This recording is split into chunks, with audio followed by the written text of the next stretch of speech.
বেলা 4টা বেজে গেছে। আমরা আর অপেক্ষা করলাম না। তাকে সকলে হরনর্মদে বলে অভিবাদন জানিয়ে সামনের দিকে হাঁটতে লাগলাম। তিনি প্রত্যাভিবাদন তো করলেনই না, তাঁর হাবভাব দেখে মনে হলো তিনি বোধহয় আমাদেরকে চেনেনই না। যেতে যেতে তাঁর কথায় আমরা আলোচনা করতে লাগলাম। মতিন্দরজি বললেন, গুরুজি, ওই কঙ্কালসার শরীরে লোকটা 8টা নারকেল এবং 8 ডজন বড় বড় কলা কেমন অবলীলাক্রমে গোগ্রাসে গিলে ফেলল দেখলেন? আমার মনে হয় লোকটা সর্বগ্রাসী ক্ষুধার দেবতা। মতীন্দ্রজির কথা শুনে মহান্তজি বললেন, নর্মদা তটের কোনো সাধু সম্বন্ধে এভাবে অভব্য কথা তুমি বলতে পারো না, বলা উচিতও নয়। পরপর 2বার ঢেঁকুর তুলে তিনি বললেন, তোমাদের কি মহাভারতের বন পর্বে দ্রৌপদী কর্তৃক দুর্বাসার পারণ পর্ব মনে পড়ে?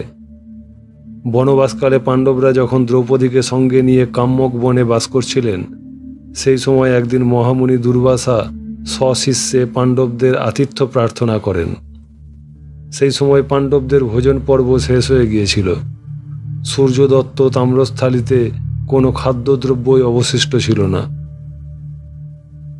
দ্রৌপদী নিজেকে বিপন্ন বোধ করে অগতির গতি শ্রীকৃষ্ণকে স্মরণ করে অশ্রু বিসর্জন করতে থাকেন। শ্রীকৃষ্ণ দ্রৌপদীর স্মরণ মাত্রই সেখানে আবির্ভূত হয়েই তাম্রস্থলীর কণ্ঠ সংলগ্ন কিঞ্চিত অন্নকন্যা মুখে দিয়েই বলে ওঠেন, এতে বিশ্বাত্মা প্রীত ও পরিতুষ্ট হন। ওদিকে দুর্বাসা তখন সশিষ্যে জলে নেমে স্নানের পর অঘমর্ষণ করছিলেন। জল হতে উঠে তাঁরা পরস্পর সান্নরস উদ্গার করতে করতে বলাবলি করতে লাগলেন, আমরা এমন পরিতৃপ্ত বোধ করছি যে কিছুতেই আর আহার করা সম্ভব নয়। নিজেদের লজ্জা ঢাকবার জন্য তখন তাঁরা সেখান থেকে অন্যত্র পালিয়ে গেছিলেন। ভীম তাঁদেরকে ডাকতে গিয়ে আর খুঁজে পাননি। জানি না আমার কথা শুনে তোমরা হাসছ কিনা। আমি এইমাত্র যে অত্যাশ্চর্য কাণ্ড দেখে এলাম, তাতে বিভ্রান্ত এবং হতচকিত হয়ে আমার মনে হয়তো এক কাকতালীয় বৎ ঘটনাকে ভুলভাবে অন্য ঘটনায় আরোপ করে ফেলেছে। তবে এ কথা অস্বীকার করার উপায় নাই, ওই ক্ষুধার্ত সাধু খাওয়ার পর প্রীতহস্মি বলার পরেই মনে হচ্ছে আমি যেন আকণ্ঠ ভোজন করেছি, বিন্দু মাত্র আর ক্ষুধা নাই। তোমাদেরও তো আজ ভোজন হয়নি, তোমরা কি এখন নিজেদেরকে ক্ষুধার্ত বোধ করছো?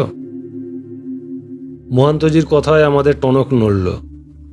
পরস্পরের মুখ চাওয়াচাওয়ি করে নিজেদের পেটের অবস্থা অনুভব করে আমরা স্বীকার করতে বাধ্য হলাম যে সত্যই আমরা কিছু না খেয়েই নিজেদেরকে ভোজনে পরিতৃপ্ত বলে মনে করছি। মনে হচ্ছে আমাদের সকলেরই পেট ভর্তি। আমি আফসোস করে বললাম, তাহলে তো আমরা সত্যই কোনো ছদ্মবেশী উচ্চকোটির মহাত্মার দর্শন পেয়েছিলাম। তিনি আমাদেরকে ছলনা করে ফাঁকি দিলেন। আমরা তাকে সঙ্গে সঙ্গে চিনতে পারলে আমাদের অনেক উপকার হতো। মহান্তজি বললেন, আফসোস করে লাভ নাই। নর্মদা তটে কোনো মহাত্মাকে প্রথম দর্শনেই চিনে ফেলা দুষ্কর ব্যাপার। তাঁরা নিজে ধরা না দিলে তাঁদেরকে ধরা এবং চেনা কখনোই সম্ভব নয়। আর উপকারের কথা বলছো? উপকার একমাত্র মা নর্মদা ছাড়া আর কেউ করতে পারবেন না। তিনি তাঁর পরিক্রমাবাসী সন্তানদের যখন যা ভালো বুঝবেন তখন তাই করবেন। কথা বলতে বলতে আমরা বড়ুয়া গ্রামে এসে পৌঁছে গেছি। সন্ধ্যা হয়ে গেছে। মন্দিরে আরতির বাজনা শুনে আমরা সেদিকে কান রেখে মন্দিরে এসে পৌঁছে গেলাম। পুরোহিত ছাড়াও আর 4 জন মাত্র লোক সিঙ্গা ডমরু বাজাচ্ছেন। আমরা মন্দিরে প্রণাম করে দাঁড়িয়ে দাঁড়িয়ে আরতি দেখতে লাগলাম। আরতির শেষে মহান্তজি বেরিয়ে এসে আমাদেরকে পরিক্রমাবাসী বলে জানতে পেরে সদ্য নির্মিত একটি বড় ঘর আমাদের রাত্রিবাসের জন্য খুলে দিলেন। ঘরটি স্টক নির্মিত হলেও টিনের ছাউনি। পুরোহিতজি নিজেই আমাদেরকে হারিকেনের আলো দেখালেন। আমরা সেই ঘরে ঝোলা গাঁঠেরি রেখে নিজেদের টর্চ টিপে নর্মদার ঘাটে নেমে নর্মদা স্পর্শ করে এলাম। তারপর যে যার আসন বিছিয়ে বসতেই পুরোহিতজি আমাদের বলতে লাগলেন, আপনারা ঋণমোচনেশ্বর তীর্থে এসে পৌঁছেছেন। মন্দিরে আছেন ঋণমোচনেশ্বর মহাদেব।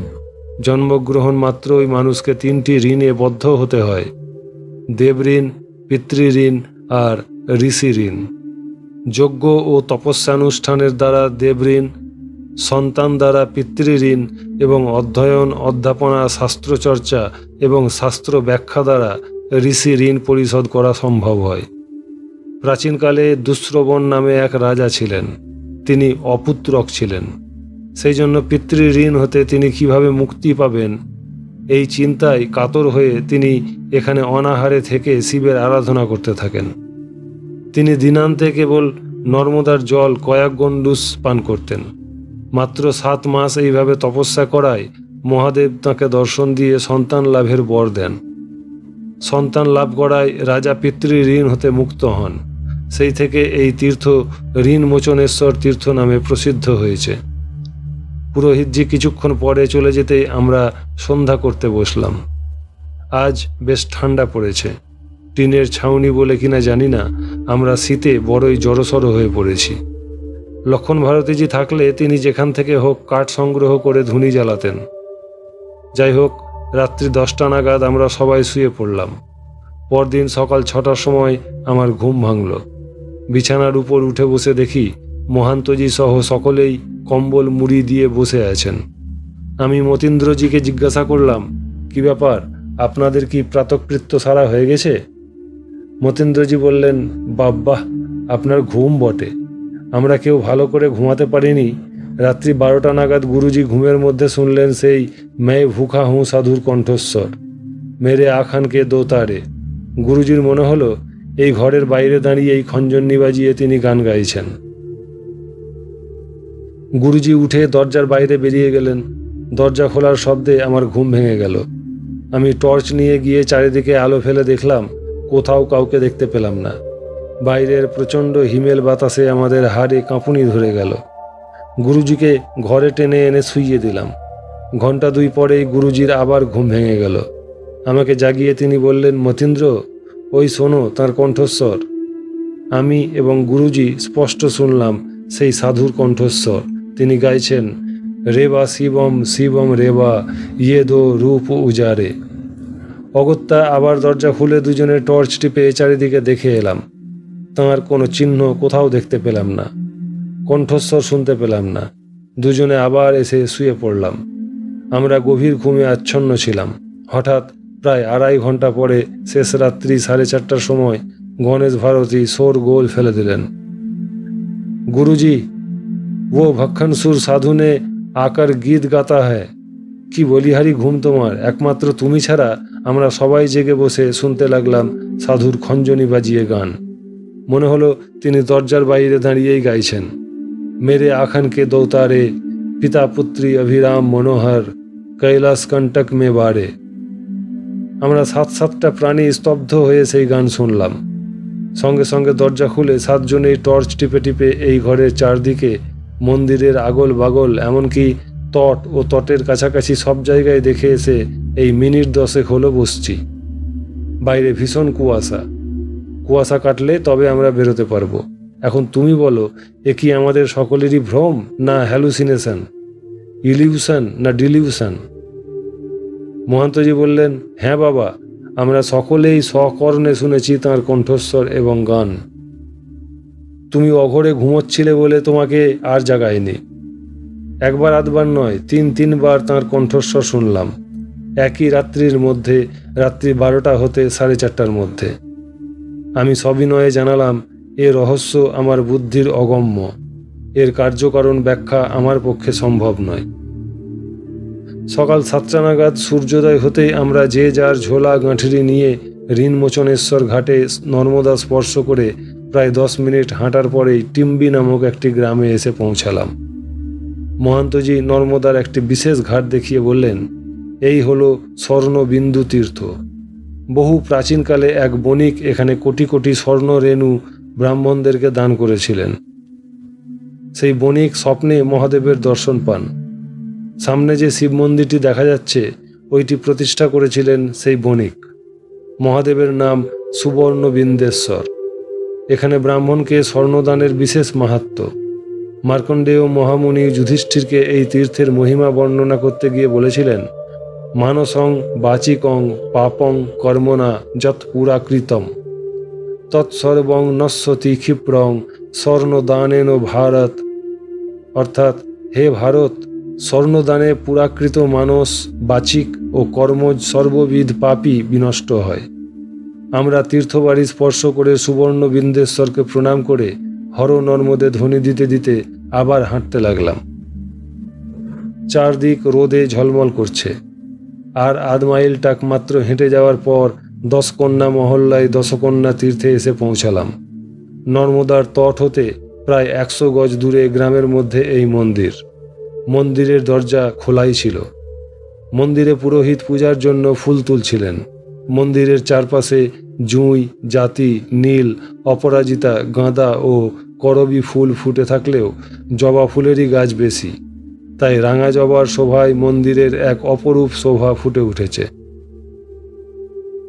মন্দিরের মধ্যে একটি মধুপিঙ্গল বর্ণের শিবলিঙ্গকে ঘিরে 10টি কন্যকা মূর্তি স্থাপিত, সবই পাষাণ বিগ্রহ। ফুল তুলে এসে পুরোহিতজি আমাদেরকে বললেন, সর্বপাপ হরং পুণ্যং দশকন্যেতি বিশ্রুতম মহাদেব কৃতং পুণ্যং সর্বকর্ম ফলপ্রদম। অর্থাৎ এই সর্বকাম ফলপ্রদ দশকন্যা তীর্থের নির্মাতা স্বয়ং মহাদেব। তিনি ব্রহ্মার গুণান্বিতা দশকন্যাকে বিবাহ করে তাঁদেরকে সঙ্গে নিয়ে নর্মদা তটে ভ্রমণ করতে করতে এখানে এসে উপস্থিত হন। সেই সময় এখানে 10 জন সাংখ্যশাস্ত্রের সুপণ্ডিত ব্রাহ্মণ বাস করতেন। তাঁরা প্রকৃতি পুরুষ তত্ত্বের আলোচনায় সময়ক্ষেপ করতেন এবং মনে মনে নিজেদেরকে সাংখ্যযোগী বলে ভাবতেন। মহাদেব বৃদ্ধ ব্রাহ্মণের বেশ ধারণ করে ব্রহ্মার কন্যাদেরকে রূপ লাবণ্যবতী যুবতীর বেশ ধারণ করিয়ে সেই ব্রাহ্মণদের কাছে এসে বলেন, হে ব্রাহ্মণো, मैं बूढ़ा हो चुका हूँ, ये 10 कन्याओं है, पुत्र कोई नहीं है, आप तपस्वी है, वैराग्यवान हैं, आप इन कन्याओं को स्वीकार कर ले तो बड़ी कृपा हो। কন্যাদের অসাধারণ রূপলাবণ্য এবং সৌন্দর্য দেখে পণ্ডিতরা সাগ্রহে সম্মতি জানালেন। তদনুযায়ী একই দিনে একই লগ্নে 10 কন্যাকে পাত্রস্থ করার জন্য সেই বৃদ্ধ ব্রাহ্মণ বেশি মহাদেব গ্রামবাসীদের সাহায্য নিয়ে একটি বড় বিবাহ মণ্ডপ সাজালেন। কিন্তু গোল বাঁধল পাত্রী নির্বাচন নিয়ে। রূপমুগ্ধ পণ্ডিতরা প্রত্যেকেই প্রত্যেককে বিবাহ করতে চান। বৃদ্ধ ব্রাহ্মণ তাদেরকে সবিনয়ে জানালেন, প্রকৃতি পুরুষত্ব মনন করতে করতে আপনাদের আন্তর সংযমন হয়ে গেছে বলে মনে করেছিলাম, কিন্তু এখন দেখছি আপনারা মোটেই তপস্বী নন। খেতাবি বিদ্যা এবং পাণ্ডিত্যের চেয়ে তপস্যার মূল্য অনেক বেশি। ইন্দ্রিয় সংযম, লোভ জয় এবং চিত্তশুদ্ধ তপস্যা ছাড়া হয় না। এই বলে সেই বৃদ্ধ ব্রাহ্মণ এবং 10 কন্যা মুহূর্তে অন্তর্হিত হয়ে গেলেন। তদ্দণ্ডেই সেখানে দৈববাণী হলো, পাণ্ডিত্যাভিমানী ব্রাহ্মণের দল, আমরা 10 কন্যাকে তার পরিচয় শ্রবণ করো।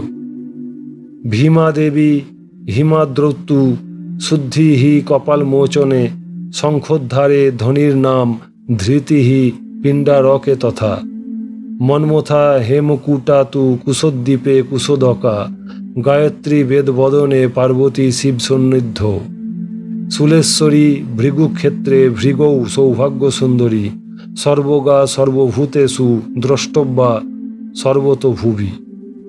অর্থাৎ হিমালয়ে যিনি ভীমা দেবী, কপালমোচনে যিনি শুদ্ধি, শঙ্খোদ্ধারে যিনি ধ্বনি, পিণ্ডারকে যিনি ধৃতি, হিমকূট পর্বতে যিনি মন্মথা, কুশদ্বীপে যিনি কুশোদকা, বেদমুখে যিনি গায়ত্রী, শিব সন্নিধানে যিনি পার্বতী, ভৃগুক্ষেত্রে যিনি শুলেশ্বরী এবং ভৃগুতে যিনি সৌভাগ্য সুন্দরীর নামে প্রসিদ্ধা, আমরা 10 কন্যা সেই আদ্যাশক্তিরই বিভূতি। আমরা সর্বভূতাধিষ্ঠাত্রী এবং ভূতলে সর্বত্রই দৃশ্যমানা। দৈববাণী স্তব্ধ হতেই সকলে আশ্চর্য হয়ে দেখল বিবাহ মণ্ডপে একটি শিবলিঙ্গ উদ্ভূত হয়েছেন। সেই বিবাহ মণ্ডপেই পরে এই মন্দির নির্মিত হয়েছে। মন্দিরের মধ্যে সেই শিবলিঙ্গই বিরাজমান। এখানে তপস্যা করলে সিদ্ধি লাভ হয়। আমরা 10 কন্যকা তীর্থে প্রণাম এবং হরনর্মদে ধ্বনি দিতে দিতে মন্দিরকে প্রদক্ষিণ করে তটে উঠে হাঁটতে লাগলাম। এখানে দেখছি নর্মদা বিপুল আকারা, একুল ওকুল দুকুল জুড়ে শুধু জল আর জল। মহান্তজি বললেন, আর মাইল খানেক হেঁটে গেলেই আমরা ভৃগুকচ্ছ বা ভৃগুক্ষেত্রে পৌঁছে যাব। বর্তমান নাম ভারোচ। ভারোচ এখন বড় শহরের রূপ ধারণ করেছে। সামনের দিকে তাকিয়ে দেখো, শহরের বড় বড় অট্টালিকা দেখা যাচ্ছে। নর্মদা এবার মূল আরব সাগরে গিয়ে মিলিত হবেন। তাই প্রশস্ত তমা হয়েছেন। তাঁর মুখের কথা শেষ হতে না হতেই দেখলাম একজন সাইকেল আরোহী সাইকেল থামিয়ে তটের উপরেই সাষ্টাঙ্গে প্রণাম জানালেন মহান্তজিকে। প্রণাম করে উঠেই তিনি মহান্তজিকে হরবর করে বলে গেলেন, গুরুজি, আপনার জন্য প্রতীক্ষা করে করে লক্ষণ ভারতীজি অস্থির হয়ে উঠেছেন। দক্ষিণ তট হতে পরিক্রমাকারী নাগা সন্ন্যাসীর দলও এখন আশ্রমে এসে পৌঁছাননি। এদিকে আপনিও এখন আশ্রমে পদার্পণ করেননি। গত 9ই কার্তিক তিনি জোনা 40 নাগাকে সঙ্গে নিয়ে আমাদের আশ্রমে এসে পৌঁছেছেন। আপনার নাকি গত পরশু এখানে এসে পৌঁছানোর কথা ছিল। কাল 12 তারিখেও আপনি না এসে পৌঁছানোতে চিন্তায় লক্ষণ ভারতীজি কাতর হয়ে পড়েছেন। শহরের ভক্তবৃন্দ এসে প্রতিদিনই আপনার খোঁজ নিচ্ছেন। তাঁদেরকে জবাব দিতে দিতে লক্ষণ ভারতীজি কাতর হয়ে পড়েছেন। এক নিঃশ্বাসে তিনি এতগুলি কথা অত্যন্ত দ্রুত তালে বলার পর মহান্তজি বললেন, জগন্নাথজি, তাকে আরও একটু যন্ত্রণা ভোগ করতে দাও। আমি আজও আশ্রমে যাচ্ছি না। আমি এখন বৃষখাতের দিকে যাচ্ছি। সেখানে এই 7 জন পরিক্রমাবাসীকে তীর্থকৃত্য এবং ভৃগু নর্মদার দর্শন করিয়ে ফিরে এসে তোমার গৃহে আতিথ্য স্বীকার করব। তুমি তো জানো এই ভৃগুকচ্ছের মধ্যে আরও 46টি প্রসিদ্ধ তীর্থ আছে। সেগুলি আমার সাথীরা না দর্শন করলে এদের জীবনের প্রথম পরিক্রমা সম্পূর্ণ হবে না। আশ্রমের চৌহদ্দির মধ্যে ঢুকে গেলে আমি আর বেরোতেই পারবো না। দরকার হলে আরও 2 দিন তোমাদের বাড়িতে এদেরকে নিয়ে আমাকে থাকতে হবে। আমাকে দেখিয়ে তিনি বললেন, এই বাঙালি বাবা সুদূর বাংলাদেশ থেকে পরিক্রমা করতে এসেছেন। মা নর্মদার ইচ্ছাক্রমে আমাদের দলের সঙ্গে পথিমধ্যে এর দেখা হয়েছে। লক্ষ্মণ ভাইয়া স্বয়ং প্রধান সাধক হয়েও এই নূতন পরিক্রমাবাসীদেরকে হরিধামে ছেড়ে দিয়ে দক্ষিণ তটাগত নাগা সন্ন্যাসীদের টানে আগে ভাগে ভারতে এসে পৌঁছে গেছেন।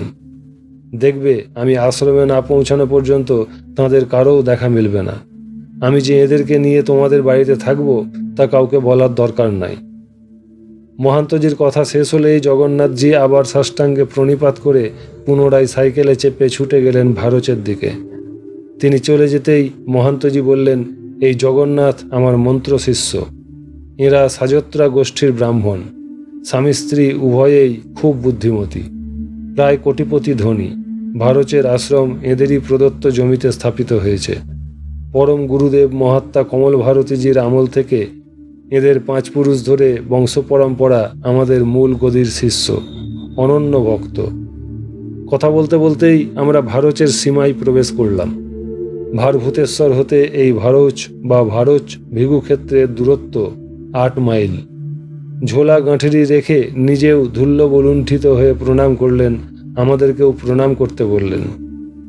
আমাদের প্রণাম পর্ব শেষ হতেই তিনি বলতে লাগলেন, আমরা যে বৃষখাতের দিকে যাচ্ছি, ভারতে প্রবেশ করেছি। এই ভৃগুক্ষেত্র বা ভারচ হল নর্মদা খণ্ডের সর্বপ্রধান তীর্থ। এখানে ভৃগুমুনি 100 দিব্য বর্ষ গায়ত্রী সাধনা করে সিদ্ধকাম হয়েছিলেন।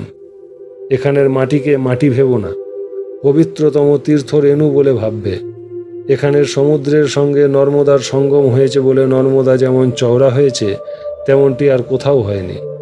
সমুদ্রের সন্নিকটবর্তী বলে এখানকার জল ঈষৎ লবণাক্ত হলেও পান করা চলে। এখান হতে ক্রমশ নিচের দিকের জল আর মুখে দেওয়া যায় না। এখানে সকল রকম বেদোক্ত কর্ম, স্নান, দান, জপ, তপ কোটিগুণ ফল প্রদান করে। ভারত তীর্থময়, মন্দিরময় শহর হলেও ব্যবসা বাণিজ্যের প্রধান কেন্দ্র।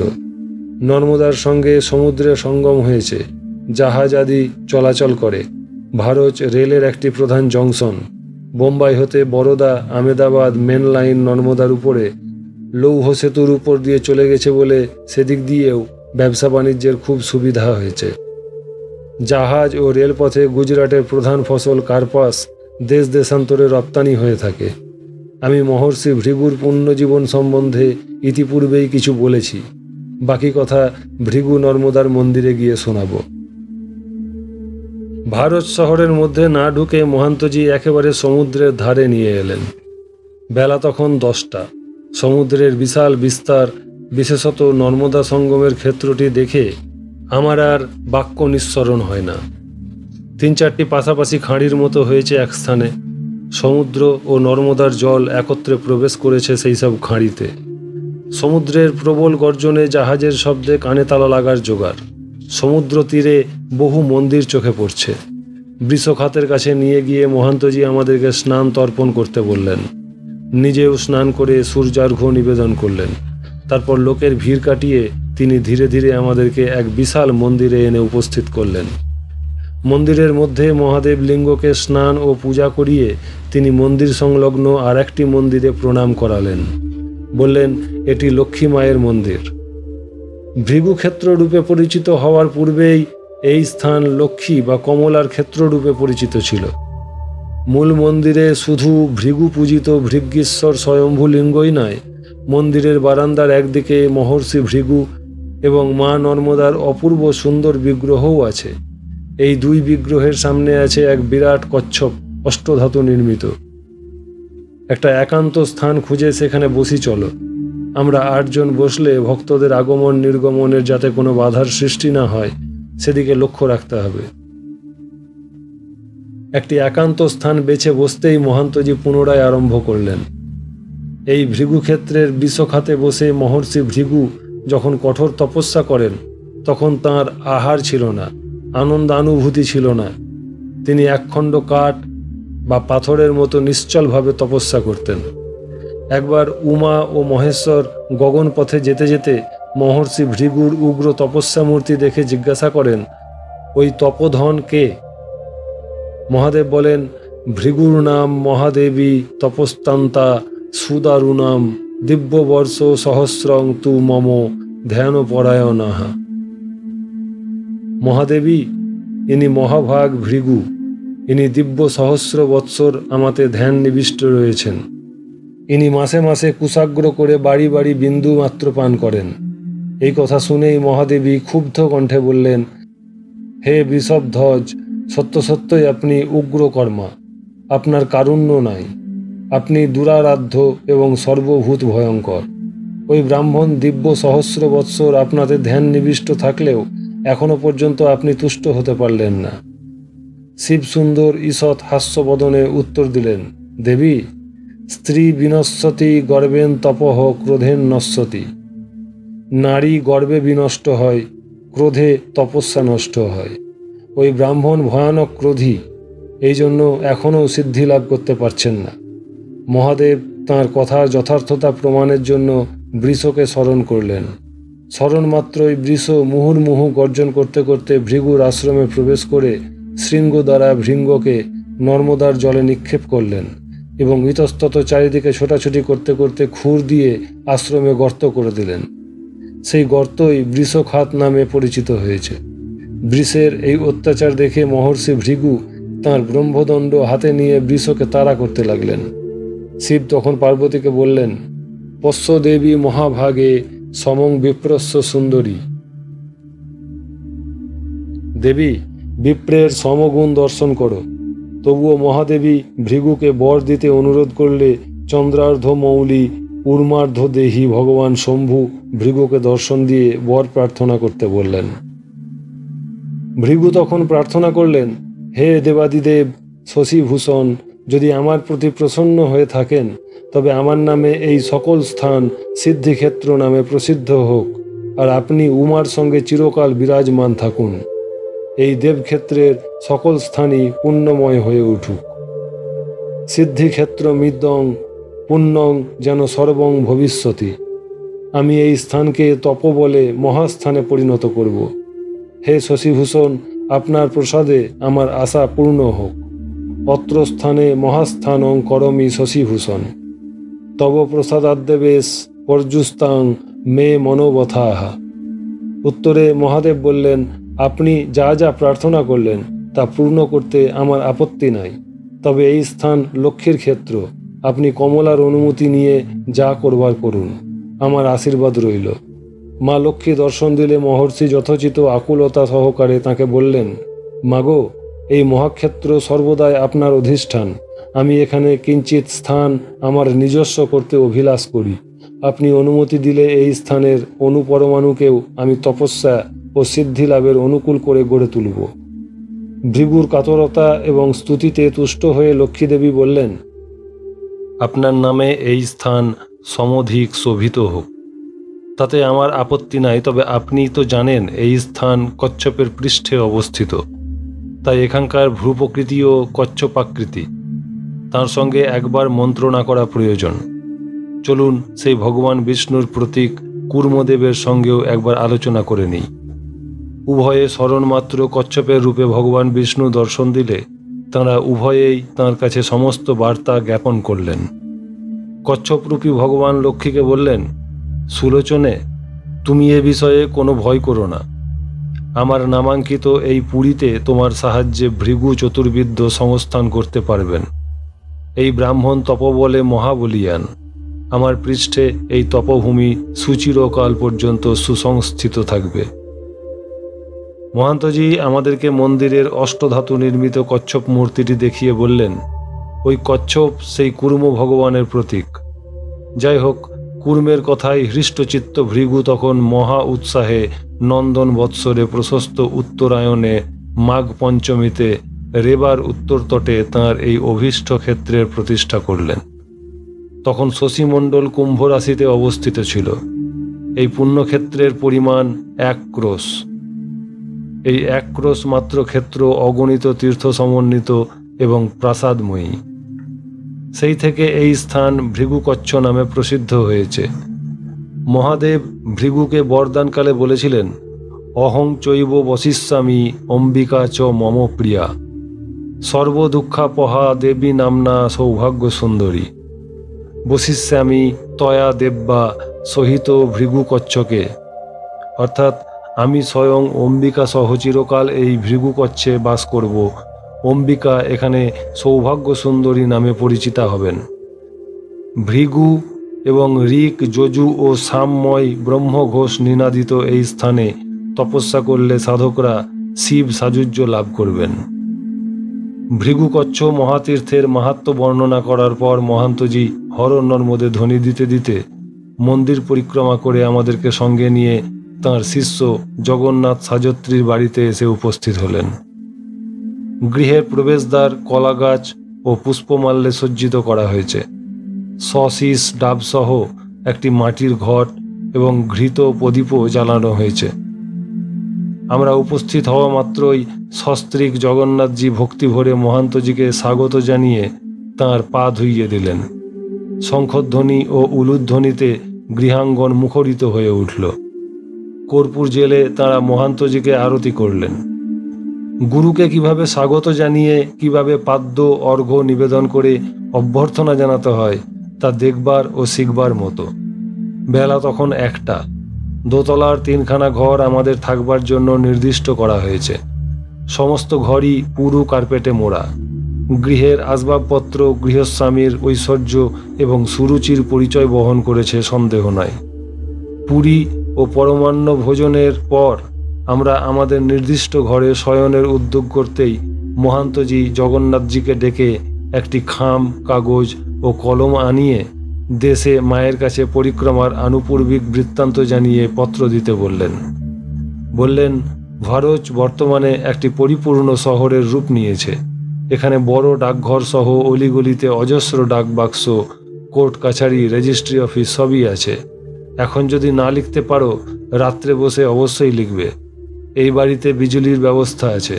শহরের রাস্তাতেও আছে গ্যাসের বাতি। আমি রাত্রিতে বসে পত্র লিখব বলায় তিনি বললেন, তবে আমরা এখনই বেরিয়ে পড়ি, চলো। এই সিদ্ধিক্ষেত্রে প্রতিটি ক্ষণ তীর্থদর্শন, দেবমহিমা বর্ণন ও মনন এবং ধ্যান জপে অতিবাহিত করাই শ্রেয়। এই বলে তিনি আমাদেরকে সঙ্গে নিয়ে ভারতের প্রধান 46টি তীর্থ একে একে পরিক্রমা করানোর জন্য বের হলেন। পথে হাঁটতে হাঁটতেই তিনি বললেন, এই 46টি তীর্থই শহরের মধ্যে নাই, কতকগুলি গ্রামের মধ্যে অবস্থিত। আমি প্রত্যেকটি তীর্থের সংক্ষিপ্ত বর্ণনা দিব। তোমরা একে দর্শন করে মনের মধ্যে গেঁথে নাও। ইচ্ছা করলে কিছু নোটও নিতে পারো। বৃষখাতের এলাকা হতে কিছু দূরে তিনি প্রথমেই নিয়ে এলেন ঢোরেশ্বর বা ক্ষেত্রপাল তীর্থে। ঢোরেশ্বর বা ক্ষেত্রপাল তীর্থ। শিবই এখানে ভরৌচ বা ভারোচ নাম ক্ষেত্রের প্রধান ক্ষেত্রপাল। প্রবাদ আছে, প্রাচীনকালে ঢুঁড়া নাম্নী এক রাক্ষসের উপদ্রবে এই অঞ্চলের শিশুদের খুব মৃত্যু হয়। একবার ঢুঁড়া রাক্ষসী একটি শিশুকে লক্ষ্য করে তাকে গ্রাস করতে এসেছিল। সেই সময় সংযোগবশত এক দেবদূত উপস্থিত হন। তিনি ঢুঁড়াকে দেখতে পেয়ে শাসন করেন, বলেন, এখানে কখনো এসো না। অতঃপর এ গ্রামে প্রবেশ করলে তোমাকে কঠোর দণ্ড দেওয়া হবে। সেই দণ্ডে ঢুঁড়া সেই গ্রাম থেকে চলে যায়। এখানে ঢোঁড়েশ্বর দর্শন করলে ভূত প্রেত পিশাচের কুদৃষ্টি হতে শিশুরা রক্ষা পায়। কুররি তীর্থ। তারপরে এলাম কুররি তীর্থে। একবার এক কুরর আর কুররি আকাশপথে উড্ডীয়মান অবস্থায় নর্মদার জলে পড়ে গিয়ে মৃত্যু মুখে পতিত হয়। তারা নর্মদা স্পর্শে মুক্ত হয়েছিল। মহামুনি মার্কণ্ডেয় তা দেখেন। মহান্তজি জানালেন, এই ক্ষেত্রকে রক্ষা করেন ঢণ্ডেশ নামক গণপতি। ঢণ্ডেশের বন্দনায় দুর্ভাগাং নাশপাপ্নুয়াত, অর্থাৎ দুর্ভাগ্য বিনিষ্ট হয়। অপুত্র লভতে পুত্রং, যারা অপুত্রক তারা ঢণ্ডেশের কৃপায় পুত্রবান হয়। ব্রহ্মেশ্বর তীর্থ। কুররি তীর্থের পাশেই ব্রহ্মেশ্বর তীর্থ। মহান্তজির কাছে শুনলাম, একবার ব্রহ্মা স্বীয় কন্যা তিলোত্তমার রূপে ক্ষণকালের জন্য মোহিত ও চঞ্চল হওয়ায় তাকে শঙ্কর ভৎসনা করেন এবং শাপ দেন। ব্রহ্মা তখন এই তীর্থে এসে গায়ত্রী জপ করেন। ব্রহ্মার গায়ত্রী সাধনায় মহাদেব তুষ্ট হন। এখানে গায়ত্রী জপ করলে ভর্গ দেবতার দর্শন ঘটে। কোটি তীর্থ। ব্রহ্মেশ্বরের মন্দির হতে হর নর্মদে ধ্বনি দিতে দিতে মহান্তজি আমাদেরকে নিয়ে এলেন একটি পঞ্চায়তন বিশিষ্ট মন্দিরে। আমাদেরকে সেখানে ভূমিষ্ঠ হয়ে প্রণাম করতে বলে বললেন, তোমরা মহাভারতে নিশ্চয়ই পড়েছ যে কৃষ্ণার্জুন তাঁদের পূর্বজন্মে নারায়ণ এবং নর নামক দুজন ঋষি এই তীর্থে ধ্যান সমাহিত চিত্তে কঠোরতম তপস্যা করেছিলেন। তাঁদের দৃষ্টান্তে অনুপ্রাণিত হয়ে পরে কোটি সংখ্যক ঋষি এখানে তপস্যা করে সিদ্ধি লাভ করেন। মন্দিরের গর্ভগৃহস্থিত শিবলিঙ্গ এবং প্রস্তরময়ী মহিষমর্দিনী চামুণ্ডা বিগ্রহ তাঁদেরই প্রতিষ্ঠিত। এই তীর্থ কোটি তীর্থ নামে প্রসিদ্ধ। তোমরা এখানে অন্তত 10 মিনিটের জন্য হলেও ইষ্টমন্ত্র জপ করো। শিখি তীর্থ। জপ প্রণাম শেষ হলেই তিনি আমাদেরকে নিয়ে উপস্থিত হলেন শিখি তীর্থে। এখানে মন্দিরে যে শিবলিঙ্গ দেখছো, মহান্তজি বললেন এর নাম শিখৈশ্বর। একে প্রতিষ্ঠা করেছিলেন স্বয়ং অগ্নিদেব। শিবলিঙ্গ তাই ডিন্ডিশ্বর মহাদেবের মতোই অগ্নিবর্ণ। মহারাজ বসু হাতির সুঁড় দিয়ে যেমন অজস্র ধারে জল ঝরে পড়ে, তেমনিভাবে নিরবচ্ছিন্ন ধারায় ঘি ঢেলে 100 বছর ধরে একটানা এক মহাযজ্ঞের অনুষ্ঠান করেছিলেন। সেই হব্য নিরন্তর পান করার ফলে অগ্নির মন্দাগ্নি রোগ জন্মে।